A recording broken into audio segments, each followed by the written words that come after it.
ஆசிரியரை போன்ற உலகத்திலே உள்ளம் அறிந்து செயல்படுகிற உளவாளி உலகத்தில் யாரும் இல்லை.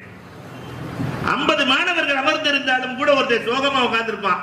அவன் தோல்ல தட்டி அந்த தட்டுகிற போது ஏற்படுகிற அந்த சுகம், ஆசிரியரின் கை மேலே படுகிற போது ஏற்படுகிற சுகம், அது உலகத்தில் வேறு யாருக்கும் அமையாது. தம்பி, உனக்கு என்னடா செய்து? ஏன் நீ சோகமா இருக்கிற? உனக்கு என்ன பிரச்சனை? அந்த பிரச்சனையை தீர்த்து வைக்கிற ஆற்றல் ஆசிரியருக்கு சொந்தம். பெருமானாரின் காலத்திலிருந்து இது தொட்டு தொடர்கிறது.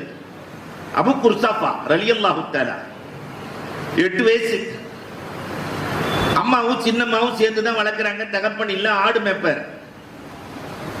ஆடை மேய்த்துக் கொண்டிருக்கிற போது பெருமானார் ஸல்லல்லாஹு அலைஹி வஸல்லம் மஸ்ஜிது நபவியில பாடம் நடத்திட்டு இருக்கிறாங்க.